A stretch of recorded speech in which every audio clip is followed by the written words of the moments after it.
ఈ మహిమ కలుగును గాక. మీ అందరికీ వందనములు. ఈరోజు మన అంశము యేసయ్య మనం అడిగిన వాటి అన్నిటిని మనకి ఇచ్చే దేవుడు. మీరు ఏదైతే అడుగుతారో, మీరు ఏదైతే కోరుకుంటారో, మీరు ఏదైతే కావాలనుకుంటారో అవన్నీ కూడా మనకి యేసయ్య ఇచ్చుచున్న దేవుడు, ఇచ్చిన దేవుడు. ఎందుకంటే ఆయన గొప్ప దేవుడై ఉన్నాడు. మనం ఆయన నమ్మితే చాలు, మన జీవితాల్లో అద్భుతాలే. మనం ఆయన నమ్మితే చాలు. ఎలా ఉంటుందంటే, మీరు ఏదైతే కోరుకుంటారో అవన్నీ కూడా మనకి ఆయన తప్ప ఇంకా ఎవరినో ఈ లోకంలో ఇచ్చేవారు లేరు.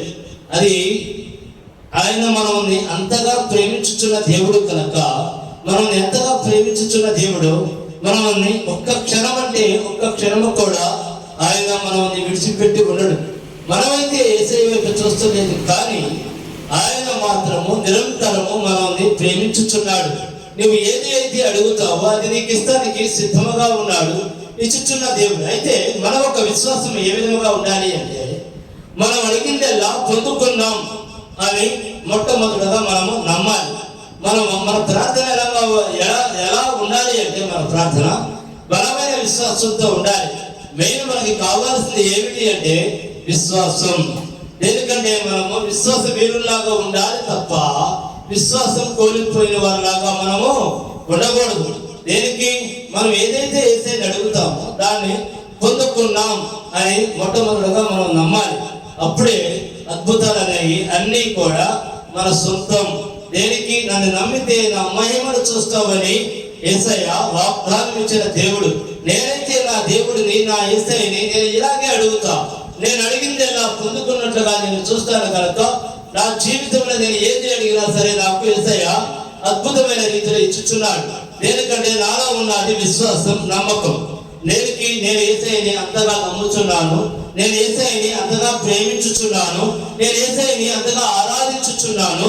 నా దేవుడికి నేను చెప్పాను, నాకు ఇచ్చాడు అని నేను అడిగిన వెంటనే దాన్ని పొందుకున్నట్లుగా చూస్తాను. అంటే అలాగే మీరు కూడా చూడమని యేసు నామములో చెప్పుచున్నా.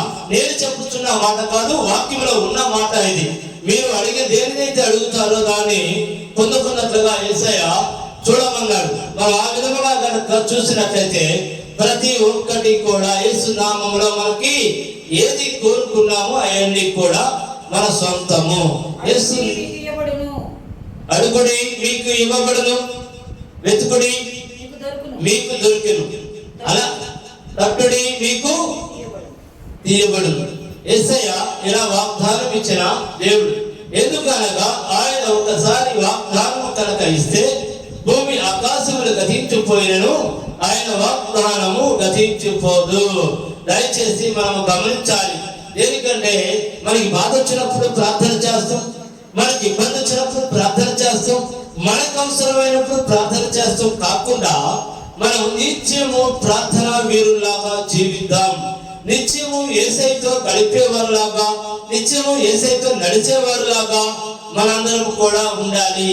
మనం ప్రార్థనలో పెట్టి అడిగిన ప్రతి ఒక్కటి కూడా మనము పొందుకున్నాము అని బలమైన విశ్వాసంతో మనము ఉండాలి. మనందరం కూడా ఎలా ఉండాలి అంటే విశ్వాస వీరుల్లాగా ఉండాలి. అప్పుడే అద్భుతాలని మన సొంతం. యేసయ్యకి మహిమ కలుగును గాక. యోహాను 14 చదవండి. యోహాను సువార్త 14.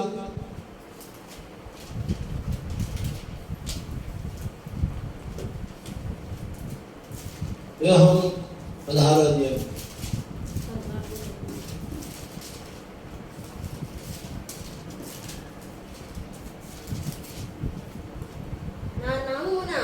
నా నామమున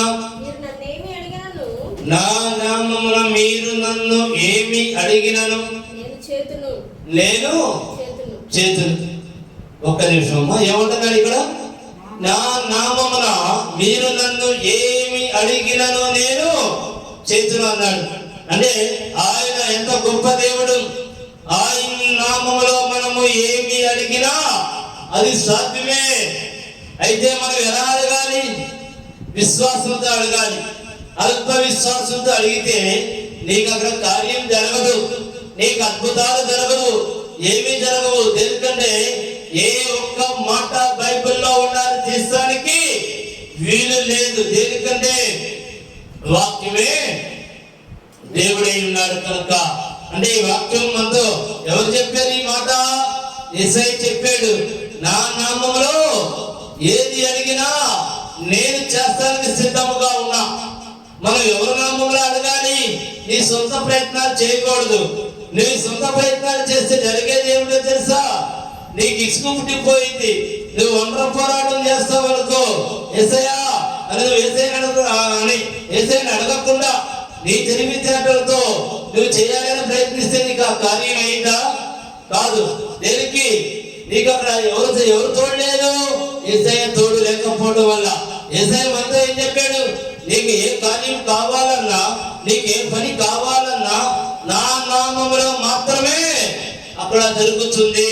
మనం అడిగే ప్రతి ఒక్కరు కూడా యేసు నామములో నాకు ఈ కార్యమైనందుకు యేసయ్యకి మహిమ కలుగుగాక అని మనము చెప్పుకోవాలి. అది ప్రతి ఒక్క విషయంలో మనం చెప్పుకోవాలి. చిన్న విషయం కానీ పెద్ద విషయం కానీ ఎలాంటి విషయమైనా సరే మనకి కార్యం జరిగినప్పుడు మనం ఏం చెప్పాలి? యేసయ్యకి మహిమ కలుగును గాక. కార్యం కావాలి అన్నప్పుడు మనం ఎలా చెప్పాలి? యేసు నామములో నాకు ఈ కార్యము అయినందుకు యేసయ్యకి మహిమ కలుగును గాక. అవ్వక ముందే ఆయన మహిమపరచు. నువ్వు ఏదైతే అడుగుతావో ఆయన మహిమపరచు. దేనికంటే ఇక్కడ వాగ్దానం ఇచ్చిన దేవుడు. ఒకసారి చదవమ్మా. నా నామమున మీరు నన్ను ఏమి అడిగినను నేను చేతును. అంటే మనం అడిగేది ఎలా ఉండాలి? పరిపూర్ణ విశ్వాసంతో ఉండాలి, బలమైన నమ్మకంతో ఉండాలి. ఇక నీవు తప్ప నాకు ఇంకెవరు లేరయ్యా అని బలమైన విశ్వాసంతో మనం అడగాలి. అంతే. యేసయ్యా నీవు తప్ప నాకు ఇంకెవరును లేరు తండ్రి. మీరు వాగ్దానం ఇచ్చిన దేవుడు. మీ నామములో నేను ఏది అడిగినా మీరు నాకు ఇస్తాను వాగ్దానం ఇచ్చారు. అంతే. మనం ఒక అడిగే విధానం కూడా ఇలాగే ఉండాలి. అక్కడ వాగ్దానం ఇచ్చింది ఎవరు? దేవాది దేవుడు యేసయ్య. కాబట్టి అద్భుతాలన్నీ నీకు ఏమి కావాలి? నీకు ఉద్యోగం కావాలా? యేసయ్యను అడుగు. ఎందుకంటే ఆయన చెప్పి ఉన్నాడు, వాక్యంలో చెప్పి ఉన్నాడు. అందుకే ప్రార్థన చేసేటప్పుడు వాగ్దానాన్ని ఎత్తిపట్టి ప్రార్థన చేయాలి. నీ అవసరం ఏదైతే ఉందో నీ అవసరం గురించి వాగ్దానం ఎత్తి నువ్వు ప్రార్థన చేసినట్లయితే సమస్తము యేసు నామములో నీకు సాధ్యమని నేను యేసు నామములో చెప్పుచున్నాను. అది నీకు ఉద్యోగం అవసరమా, లేకపోతే ఎలాంటి అవసరమైన ఆరోగ్య అవసరమా, లేదా అప్పులు తీసేయాలని ప్రార్థన, లేదా నీ జీవితం ముందుకెళ్ళాలని ప్రార్థన, నీ కుటుంబంలో నెమ్మది లేదని ప్రార్థన, లేకపోతే నీకు అప్పులున్నాయని ప్రార్థన, ఏదైనా సరే నువ్వు ఆయన సన్నిధానం ఆయన దాకా తీసుకెళ్ళాలి. ఆయన సన్నిధానం దాకా తీసుకెళ్ళాలి. నీకు వచ్చిన ప్రతి బాధను, నీకు వచ్చిన ప్రతి సమస్యను నీవు ఏమైతే అడగాలనుకున్నావో దానిని ఆయన దాకా తీసుకెళ్ళాలని యేసు నామములో చెప్పుచున్నా. దేవుడు ఎప్పుడైతే నువ్వు ఆయన దాకా ఆ సమస్యని, ఆ బాధని, ఆ ఇబ్బందిని ఏదైనా సరే ఆయన దాకా తీసుకెళ్ళి ఆయన నామములో నువ్వు అడిగినట్లయితే అది నీకు యేసు నామములో ఆ కార్యం జరుగుతుంది. ఎందుకంటే ఆయన దాకా ఏ సమస్య రాదు. ఆయన ఎప్పుడైతే నీ మనసులో నేను ఈ మాటలు యేసయ్యతో చెప్తాను, నాకు ఈ పని కాకుండా నేను యేసయ్యతో చెప్తాను, నాకు ఈ కార్యం కాకుండా నేను యేసయ్యతో చెప్తానని అన్నావు, అద్భుతాలన్నీ కూడా నీ సొంతం. ఎందుకంటే నిన్నైతే ఇసుకిస్తేమో, నీకైతే పనులు కావేమో, కానీ ఆయన నామాన్ని ఉచ్చరిస్తే అద్భుతాలని అన్ని కూడా మన సొంతం. దేనికి? ఆయన వాగ్దానం ఇచ్చిన దేవుడు. నా నామములో ఒకసారి చదువు. నా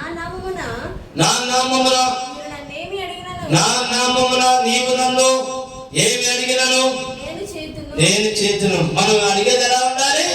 బలమైన విశ్వాసంతో మనం అడగాలి. అద్భుతాలు మొత్తం కూడా యేసయ్యా నీలోనే ఉన్నాయి తండ్రి. నాదేమీ లేదు దేవా, సమస్తము నీవే. ఏ మాత్రం కూడా మానవుడికి అహంకారం రాకూడదు, ఏ మాత్రం కూడా మానవుడికి గర్వం రాకూడదు. నాతో అయింది అనే పదము వాడేమంటే అది నాశనమే. నేను చేసేను అన్నా ఉంటే అది నాశనమే. నువ్వేమీ చేయలేవు, నేనేమీ చేయలేను. ఏ కార్యం జరిగిన స్తుతించు, యేసయ్యకి మహిమ చెప్పు. కానీ అలా చేసేవారు ఎంతమంది ఉన్నారు? చాలా తక్కువ మంది ఉన్నారు. ఏ చిన్న అద్భుతం జరిగినా, ఏ చిన్న కార్యం జరిగినా అది నేను చేశాను, నా తెలివితేటలతో మాట్లాడాను, నా తెలివితేటలతో సాధించాను, నేను అనే పదాన్ని తీసేయి. మన అనేది ఏమీ లేదు, అంతా కూడా మన యేసయ్య ఉన్నాడు. యేసయ్య ఈ కార్యం చేశాడని యేసయ్యకి మన మహిమ కలిగేటట్లుగా ప్రతి ఒక్క విషయంలో ఆయనకి కృతజ్ఞతాస్తుతులు మనం చెల్లించుకోవాలి. యేసయ్య మా జీవితంలో ఈ అద్భుతం చేసేవు తండ్రి, యేసయ్య మా జీవితంలో ఈ కార్యం చేసేవు తండ్రి. అయ్యా మీకే సమస్త మహిమ కలుగును కాక. నాదంటూ ఏమీ లేదు తండ్రి, సమస్తము నీవే దేవా, సమస్తము నీవే తండ్రి అని ఏ కార్యమైనా, అది చిన్న కార్యమైనా పెద్ద కార్యమైనా ఏదైనా సరే మరి ఎవరికి మహిమ చెల్లించుకోవాలి? యేసయ్యకే మహిమ చెల్లించుకోవాలి. అలాగే 14వ అధ్యాయం కూడా చదువు, 15 కూడా. మీరు నన్ను ప్రేమించిన ఎడల నా ఆజ్ఞలను గైకొందురు. నేను తండ్రిని వేడుకొందును. మీ యొద్ద ఎల్లప్పుడూ ఉండుటకై ఆయన వేరొక ఆదరణకర్తను అనగా సత్య స్వరూపియగు ఆత్మను మీకు అనుగ్రహించును. అంటే మన ఎవరు కూడా ఒంటరివారమే కాదు, మనతో ఎవరున్నారు? సత్య స్వరూపకు ఆత్మ ఉంది, పరిశుద్ధాత్మ తోడై ఉన్నాడు. నువ్వు ఏదైతే అడుగుతావో వెంటనే ఆ కార్యం అక్కడ రూపొందాల్సింది. దేనికి? ఆయన నీతోనే ఉన్నాడు, ఆయన నీ వెంటే ఉన్నాడు, నీలోనే ఉన్నాడు, మనందరిలో ఉన్నాడు కనుక ఆవిడ ఏం జరిగింది చెప్పండి? వెంటనే నువ్వు అడిగిన దాన్ని రూపం దాల్చింది. కాబట్టి అక్కడ యేసయ్య వాగ్దానం ఇచ్చిన దేవుడు. ఆయన ఎలాంటి దేవుడు? గొప్ప దేవుడై ఉన్నాడు కనుక ఏది అడిగినా ఆయన నామములోనే జరగాలి. ఏది అడిగినా వెంటనే నీకు జరగడానికి కారణం ఏంటి? నీతో ఎవరున్నారు? పరిశుద్ధాత్మ నీ ఎమ్మటే ఉంది. దేనికి? ఇంకొకసారి చదవమా. మనం ఎవరు ఒంటరి వారు కాదు, మీ యొద్ద ఎల్లప్పుడూ ఉండుటకై ఆయన. ఒక్క నిమిషం, మనంతా ఎల్లప్పుడూ అంటే మనం ఈ భూమి మీద ఉన్నంత కాలము మనతో ఉండడానికి ఎవరు వచ్చారు? వేరొక ఆదరణకర్తను అనగా సత్య స్వరూపకు ఆత్మను మీకు అనుగ్రహించి ఉన్నాడు. ఎల్లప్పుడు నువ్వేమడుగుతావో యేసు నామములో నువ్వు ఏది అడిగితే అది నీకు చేర్చడానికి ఎల్లప్పుడు నీతో ఎవరు తోడుగా ఉన్నారు? పరిశుద్ధాత్మ తోడుగా ఉంది. అది ఏ పిల్లలు నీకు కాకలేదా? యేసు నామములో నువ్వు అడుగు, పరిశుద్ధాత్మ నీకు తోడుగా ఉంది ఆ కార్యం చేస్తానికి. దేనికి? ఆయన వాగ్దానం ఇచ్చిన దేవుడు ఎల్లప్పుడు. అంటే మనం ఉన్నంత వరకు మనకి ఎవరున్నారు? మనతో ఎవరున్నారు? చాలా మంది అనుకుంటూ ఉంటారు, నాకెవరు తోడు లేరు, నాతో ఎవరు లేరు, నేను అనాథని, నేను ఒంటరిని, నాకు ఏ కార్యం కాకల్లా, నా మొర ఎవరు ఆలకిస్తారు? నువ్వు యేసయ్య వైపు చూసి అడుగు, నీ మొర ఆలకిస్తానికి ఆయన సిద్ధముగా ఉన్నాడు. నువ్వు యేసు నామములో అడుగు. నువ్వు యేసు నామములో ఏదైతే అడుగుతావో అది చేస్తానికి ఎల్లప్పుడు దేవుడు ఎవరున్నారు? పరిశుద్ధాత్మ నీకు తోడుగా ఉంది. నువ్వు ఎప్పటికీ ఒంటరివాడివి కాదు, నువ్వు ఎప్పటికీ అనాథివి కాదు. నీకే కార్యం కాకలేదని నువ్వు బాధపడద్దు. దేనికి అనగా నువ్వు తప్పు చేస్తున్నావు, నీకు నువ్వుగా ప్రయత్నిస్తున్నావు, నీకు నువ్వుగా అడుగుతున్నావు, నీకు నువ్వుగా యుద్ధం చేస్తున్నావు కనుక నీకు అక్కడ కార్యం కావట్లా. నువ్వు యేసు నామములో నాకు ఈ కార్యం అయినందుకు యేసయ్యకి మహిమ కలుగును కాక అని నువ్వు ఎప్పుడైతే అంటావో అప్పుడు పరిశుద్ధాత్మ ఎల్లప్పుడూ కూడా నీకు తోడుగా ఉంది కనుక వెంటనే ఆ కార్యమే పరిశుద్ధాత్మ చేస్తానికి నీ వెంటే ఉంది ఎల్లప్పుడు. ఎప్పుడు కూడా ఈ విషయాన్ని మర్చిపోకు. నువ్వు ఒంటరివి కాదు, నీతో ఉన్న పరిశుద్ధాత్మ. నువ్వు ఏది అడిగితే ఎలా అడగాలి? యేసు నామములో అడగాలి. అప్పుడే అద్భుతాలన్నీ నీ సొంతం. 15 కూడా చదవమ్మా. 16. లోకము ఆయనను లోకము ఆయనని చూడదు, ఆయనను ఎరుగదు, ఆయనని ఎరగదు, కనుక కనుక ఆయనను పొందనేరదు, ఆయనని పొందనేరదు. పొందలేరు. మీరు వీరు ఆయనను ఎరుగుదురు, వీరు ఆయనని ఎరుగుదురు, ఆయన మీతో కూడా నివసించును, ఆయన మీతో కూడా నివసించును, మీలో ఉండును. మీలో ఉండెను. అంటే ఆయన ఎక్కడికి పోలా. మన ప్రేమతో మనం బతికేస్తున్నాం. మనము ఎవరు లేని అనాథలం, మనతో ఎవరు లేదు కాదు. ఆయన మనలో ఉన్నాడు. మనలో ఉన్న జీవవాయువు ఆయనే కదా. మనలో జీవవాయువు ఉంది ఎవరు? యేసయ్యే కదా. అంటే ఆయన మనలోనే ఉన్నాడు కదా. ఆయన జీవవాయువు మనలో ఉంటేనే మనము జీవించి ఉన్నాము. ప్రతి ఒక్కరు ఈ విషయాన్ని మర్చిపోతున్నారు. ఎందుకంటే మనం ఈనాడు జీవించున్నామంటే మనలో ఎవరున్నారు? ఆయన ఉన్నాడు. యేసయ్య మనలో ఉన్నాడు కనుక మనము జీవించి ఉన్నాము. కాబట్టి ఆయన మనలో ఉన్నప్పుడు మనం ఏ విధముగా జీవించాలి? యథార్థమైన జీవితముని జీవించాలి. ఎందుకంటే ఆయన మనలోనే ఉన్నాడు. ప్రతి ఒక్క ఆలోచన యేసయ్యకి తెలుసని భయంతో జీవించాలి. నీ ఇష్టం వచ్చిన జీవితాన్ని కనుక నువ్వు జీవించినట్లయితే ఆయన మనలో ఉన్నాడు. ఆయన మనలో లేకపోతే అర్థావిషయమైపోయింది. ఆయన మనలో ఉన్నాడని భయముతో మనము కనుక యేసయ్య వైపు కనుక చూస్తూ జీవిస్తే యేసయ్య మనకి ఆవిష్కారం ఇచ్చినంత వరకు కూడా మనం చక్కగా జీవించగలుగుతాం, సమస్తమును పొందగలుగుతాం. దేనికంటే ఆయన సర్వశక్తి కలిగిన దేవుడై ఉన్నాడు. ఆయన సర్వాధికారి అయిన దేవుడై ఉన్నాడు. దేనికి? మనతో ఎల్లప్పుడూ కూడా ఆయన పరిశుద్ధాత్మని మనకి తోడుగా ఉంచిన దేవుడు. యేసు నామములో నాకు ఈ కార్యం జరగాలి అని నువ్వు అడుగు. ధైర్యముగా అడుగు. యేసయ్యని తలుసుకొని అడుగు. యేసయ్యని ముందు పెట్టుకొని అడుగు. యేసు నామములో నాకు ఈ కార్యం జరగాలి. చాలా మంది కూడా అద్భుతాలు చేస్తా ఉంటారు. వాళ్ళు ఎలా చేస్తారు? యేసు నామములో అంటారు తప్ప ఏంటి వాళ్ళు సొంతగా చేస్తారా? ఇన్స్టెంట్ మిరాకిల్స్, హీలింగ్స్ అప్పటికప్పుడే జరుగుతుంది. ఎవరి నామంలో జరుగుతుంది? యేసు నామములో జరుగుతుంది ఇవన్నీ. ఎందుకంటే ఆయన నామములో అంత శక్తి ఉంది. ఆయన నామములో పవర్ ఉంది.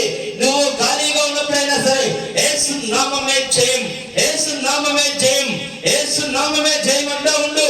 నీలో తెలియని శక్తి రిలీజ్ అవుతూ ఉంటుంది. ఎందుకంటే ఆయన నామము శక్తి కలిగిన నామము. యేసు నామము బలము కలిగిన నామము. యేసు నామము జీవము కలిగిన నామము. మనకి కావలసిన సమస్తము కూడా యేసు నామము నుంచే మనము తెచ్చుకోవాలి. మనకి కావలసిన సర్వము కూడా యేసు నామములోనే మనము అడగాలి. కాబట్టి మన ప్రార్థన ఎలా ఉండాలి అంటే ప్రతిదీ కూడా యేసు నామములోనే అడగాలి. మన సొంతగా గనక మనం ప్రయత్నిస్తే ఎన్నడూ కూడా నీకు కార్యాలు జరగవు. మన పనికి ముందు యేసయ్యని ప్రార్థన చేసుకోవాలి. యేసయ్యా, నీ నామములో నాకు ఈ కార్యం చేసినందుకు కాకుండానే నువ్వు అడిగేటప్పుడే విశ్వాసం కోల్పోకుండా, యేసయ్యా నువ్వు నాకు ఈ కార్యం చేసినందుకు దేవా మీకు సమస్త మహిమ కలుగును గాక అని గనుక మీరు ప్రార్థన చేసినట్లయితే, మీరు ఏమైతే కోరుకున్నారో, మీరు ఏదైతే అడిగారో అవన్నీ కూడా సాధ్యమే అని నేను యేసు నామములో చెప్పుచున్నాను. ఎందుకంటే ఆయన గొప్ప దేవుడు. నేను అడిగాను, చాలా అడిగా. నేను ఏదైతే అడిగానో నాకు అవన్నీ తీర్చిన దేవుడు. ఆయన గొప్ప దేవుడు. ఎందుకంటే నేను బలమైన విశ్వాసంతో నేను యేసయ్యని అడుగుతాను. ఏది కూడా అల్ప విశ్వాసంతో నేను అడగను. నా ప్రార్థన ఎలా ఉంటుందంటే నేను అడిగే ప్రతి ఒక్కటి కూడా నేను యేసయ్య దగ్గర నుంచి పొందుకున్నట్లుగానే చూస్తాను. ఎందుకంటే యేసయ్య చెప్పిన మాట, మీరు అడిగిన ప్రతి ఒక్కటి, నన్ను అడిగిన ప్రతి ఒక్కటి కూడా పొందుకున్నట్లుగా చూడమన్నాడు. ఎందుకంటే నేను ఎలాంటిదైనా అడగని, ఏమైనా అడగని యేసు నామములోనే అడుగుతా. యేసు నామములో నాకు ఈ కార్యం జరిగినందుకు యేసయ్యకి మహిమ కలుగును గాక అని నేను అడుగుతా. ఎందుకంటే మనం ఏదైతే కోరుకుంటామో అది యేసయ్య తప్పకుండా ఇచ్చే దేవుడు. ఎందుకంటే మనం అడిగేది ఎలా ఉండాలంటే విశ్వాసంతో అడగాలి. విశ్వాస సహితమైన ప్రార్థన మనం చేయాలి. దేనికి? నేను ఏది అడిగినా సరే యేసయ్యా నీవే నన్ను బ్రతికిస్తున్నావు, యేసయ్యా నీవే నాకు వ్యాపారం ఇస్తున్నావు తండ్రి, నీ యొక్క కృపతోనే మేము జీవించుచున్నాము తండ్రి అని ప్రతి నిత్యము కూడా నేను బలమైన విశ్వాసంతో నేను యేసయ్యను అడుగుతా. నాకేది కావాలన్నా సరే యేసయ్యా నువ్వు నాకు ఇచ్చినందుకు మీకు మహిమ కలుగును గాక అని నేను ముందుగానే యేసయ్యకి మహిమను చెల్లించుకుంటా. దేనికి? విశ్వాసంతో ఉండాలి. మన ప్రతి ఒక్కరు కూడా యేసయ్య బిడ్డలని ప్రతి ఒక్కరు కూడా ఎలా ఉండాలో తెలుసా? విశ్వాసంతో జీవించాలని నేను చెప్పుచున్నా. నేను యేసయ్యని అలాగే అడుగుతా. దేనికి? నాకు ఫస్ట్ బండి లేదు, యేసయ్యా మీరు నాకు బండి ఇచ్చినందుకు మీకు సమస్త మహిమ కలుగును గాక అని అడిగాడు. సీల్డ్ బైక్ ఇచ్చాడు. తర్వాత యేసయ్యా రెండో బండి కూడా ఇచ్చినందుకు మీకు మహిమ కలుగును గాక అని అడిగాడు. రెండో బండి కూడా ఇచ్చాడు బైక్లు. యేసయ్యా మూడో బండి కూడా ఇచ్చినందుకు మీకు సమస్త మహిమ కలుగును గాక అని అడిగాడు. మూడు ఇచ్చాడు. ఎందుకంటే ఆయనంత గొప్ప దేవుడు. ఆ తర్వాత యేసయ్యా మీరు నాకు కారు ఇచ్చినందుకు మీకు సమస్త మహిమ కలుగును గాక అని యేసయ్యని అడిగాడు. కారు కూడా ఇచ్చాడు. తర్వాత యేసయ్యా మీరు నాకు ఇల్లు ఇచ్చినందుకు మీకు సమస్త మహిమ కలుగును గాక దేవా అని అడిగాడు. సొంత ఇల్లు కూడా ఇచ్చాడు. దేనికంటే ఇవన్నీ ఎందుకు చెప్తున్నాను అంటే మనలో విశ్వాసము. నేను విశ్వాసంతో అడుగుతున్నా, మీరు విశ్వాసంతో అడగండి. యేసయ్యా నాకు ఒక కంపెనీ కావాలి తండ్రి అని అడిగాడు. Beds company, double cut beds company ఇచ్చాడు. తండ్రి నాకు రెండో ఆఫీస్ కూడా కావాలయ్యా అని అడిగాడు. నాకు రెండో ఆఫీస్ ఇచ్చాడు, లోన్స్ ఆఫీస్. ఇలాగే మనం అడిగే ప్రతి ఒక్కరు కూడా ఎలా ఉండాలి అంటే విశ్వాసంతో ఉండాలి అని చెప్పుచున్నా. చాలా మంది ఉన్నారు, నేను యేసయ్యని ఎంతకాలం నుంచో ప్రార్థన చేస్తున్నానయ్యా, నా మొర ఆలకిస్తల్లా, నాకు కార్యం జరగల. నువ్వు అల్ప విశ్వాస ప్రార్థన చేస్తే నీకు కార్యం ఎందుకు జరిగింది? నువ్వు విశ్వాస సహితమైన ప్రార్థన చేయి. అద్భుతాలన్నీ మన సొంతం. నాకు ఇచ్చిన దేవుడు నిత్యుడు. నేను కొన్ని గంటల సేపు ప్రార్థన చేశాను. ఎందుకో తెలుసా? ఆయన పట్ల బలమైన విశ్వాసం కలగడం కోసం. నేను మోకరిస్తే కనీసము 2-3 గంటల సేపు మోకాళ్ళ మీదే ప్రార్థన చేసేవాడిని.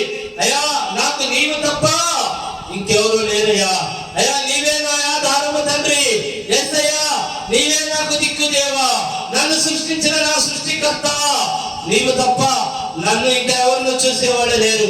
ఇంత బలమైన ప్రార్థన చేయాలి, కన్నీటి ప్రార్థన చేయాలి. ఆయన నామములో సమస్తము సాధ్యమే. ఏ మాత్రము కూడా మీకు అపనమ్మకవద్దు. ఎందుకంటే నేను చెప్పింది నాకు ఇచ్చిన దేవుడు మీకు ఇస్తాడు. ఎందుకంటే నన్ను ఆశీర్వదించిన దేవుడు మిమ్మల్ని ఆశీర్వదిస్తాడు. మనలో ఏముండాలి? విశ్వాసం ఉండాలి. ఎందుకంటే మనలో విశ్వాసము కనుక ఉంటే యేసయ్యని నువ్వు ఏది అడిగినా ఆయన నీకు యేసు నామములో నువ్వు ఏమి అడిగినా ఆయన నీకు చేస్తానికి సిద్ధముగా ఉన్నాడు. ఆయన గొప్ప దేవుడు. దేనికంటే మనము నమ్మాలంటే ఆయన మనల్ని నిరంతరము ప్రేమించుచున్న దేవుడు. దేనికి? ఆయన మనల్ని సృష్టించుకుని ఉన్నాడు. మనలో ఆయన జీవవాయువులు ఉన్నాడు. ఎల్లప్పుడూ నీతోనే ఉంటా అని వాగ్దానం చేసిన దేవుడు. ఎందుకంటే మనం అడిగేది ఎవరి నామంలో అడగాలి? యేసు నామంలో అడగాలనే విషయాన్ని గుర్తు పెట్టుకోండి. మీ సొంతగా ప్రయత్నాలు వద్దు. మీరు అడిగే ప్రతి మాట యేసు నామంలో ఉండాలి. మనం ఎక్కడికి వెళ్తున్నా చాలా మంది భయపడిపోతూ ఉంటారు. ఒంటరిగా ఎక్కడికి వెళ్ళలేకపోతున్నారయ్యా, ఏమిటో నాకు అర్థం కాలేదు. అపవాది మీలో ప్రవేశిస్తే ఒంటరిగా మీరు ఎక్కడికి వెళ్ళలేదు. మనలో ఎవరున్నారు? యేసయ్య ఉన్నాడు. మనతో ఎవరున్నారు? పరిశుద్ధాత్మ ఉంది. కాబట్టి మనలో ఏమి లేకపోతే భయం కలిగిందో తెలుసా? విశ్వాసం లేకపోతే భయం కలిగింది. మనలో మన దేవదేవుడి పట్ల, యేసయ్య పట్ల నువ్వు విశ్వాసంతో కనుక ఉన్నావా నీకు భయమే లేదు. ఎక్కడికి పోయినా సరే నాతో నా యేసయ్య ఉన్నాడు, నేను ఒంటరిని కానని ధైర్యం కలిగింది. మనలో ఉండవలసింది ఏమిటో తెలుసా? బలమైన విశ్వాసం. దేనికి? మన దేవుడు మనతోనే ఉన్నాడు. మనం యేసయ్య ఉండగా మనం ఒంటరి వారివి కాదు. మనందరం కూడా బలముగా నమ్మాలి.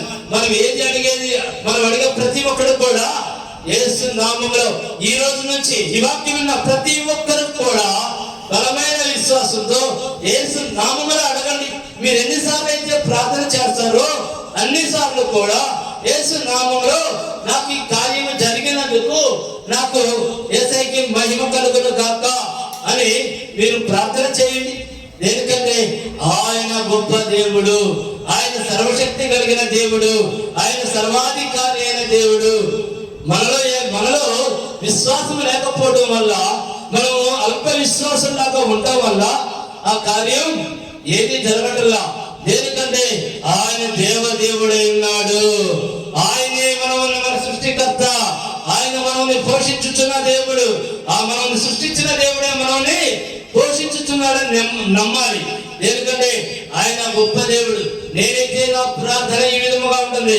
ఎక్కడికి నేను బయలుదేరుతున్నా, నేను ఏం చేస్తున్నా? యేసయ్యా నాకు ముందు నీ ఉన్నందుకు నీకు మహిమ కలుగును గాక. యేసయ్యా నా వెనుక నీ ఉన్నందుకు నీకు మహిమ కలుగును గాక. యేసయ్యా నా కుడి పక్క, నా వెనక పక్క నీవే ఉన్నందుకు దేవా నీకు మహిమ కలుగును గాక అని నేను ప్రార్థన చేసుకెళ్తాను. ఎక్కడికి వెళ్తాను? ఎందుకో తెలుసా? ఆయన మనతోనే ఉన్నాడు కనుక. ఆయన నిరంతరము మనల్ని కాపాడుచున్న దేవుడు, ఆయన నిరంతరము మనల్ని రక్షించుచున్న దేవుడు. ఈ విశ్వాసము ఎంతైతే ఉందో నీ అభివృద్ధి అంత జరుగుతుంది. నువ్వు ఎంతైతే యేసయ్యని నమ్ముతావో నువ్వు నీ కుటుంబం అంతా దీవించబడతారు. ఎందుకంటే మనము చేసే దేవుడు తెలుసా? యేసయ్యని నమ్మటము మన వంతైతే నమ్మిన వారికి సమస్తము సాధ్యమే. ఎందుకంటే ఆయన వాగ్దానం ఇచ్చిన దేవుడు. మనం బలమైన విశ్వాస వీరులాగా జీవితం. ఎందుకంటే బైబిల్ మొత్తంలో కూడా యేసయ్య ఏం చెప్తున్నాడు తెలుసా? నీవు నన్ను నమ్మితే చాలు, నీవు నన్ను నమ్మితే చాలు, నువ్వు నన్ను నమ్మితే నా మహిమను చూస్తావు, నీవు నన్ను నమ్ము అని చెప్తున్నానంటే మనము బలమైన విశ్వాసంతో జీవించాలని నేను యేసు నామములో చెప్పుచున్నాను. ఈ వారం సమయం లేకపోవడం వల్ల మళ్ళీ రేపు వారం మనం చెప్పుకుందాము. దయచేసి కళ్ళు మూసుకుంటే ప్రార్థన చేసుకుందాం. మా గొప్ప దేవ, మా యేసయ్య, మీరు మాతో తండ్రి వాక్య రూపంలో మాట్లాడినందుకు దేవా మీకు సమస్త మహిమ కలుగును గాక. నాయనా మీ నామములో తండ్రి ఏది అడిగినను దాన్ని చేస్తానని వాగ్దానం ఇచ్చిన దేవా, మేమందరం తండ్రి బలమైన విశ్వాసంతో దేవా నీ వైపు చూస్తూ తండ్రి నాయనా మేము బలమైన విశ్వాసం కోల్పోకుండా తండ్రి విశ్వాసంతో తండ్రి మిమ్మల్ని అడిగి దేవా సమస్తములో పొందుకోవాలి తండ్రి. అయా ఈ వాక్యంలో ప్రతి ఒక్క బిడ్డని తండ్రి విశ్వాసంలో బలపరచమని అడుగుతున్నాను తండ్రి. నా దేవా నువ్వు గొప్ప దేవుడు అని తండ్రి ప్రతి ఒక్కరిని తండ్రి నమ్మేటట్లుగా చేయమని దేవా నజరేయుడైన యేసుక్రీస్తు నామములో ప్రార్థించి అడిగి వేడుకొనుచున్నాను మా ప్రియ పరలోకపు తండ్రి. ఆమేన్, ఆమేన్, ఆమేన్. మీ అందరికీ వందనం. మా అడ్రస్ మదర్ తెరీసా వీధి, ఐతానగర్, తెనాలి, గుంటూరు జిల్లా. మా ఫోన్ నెంబర్ 9849844862. మీ అందరికీ వందనం.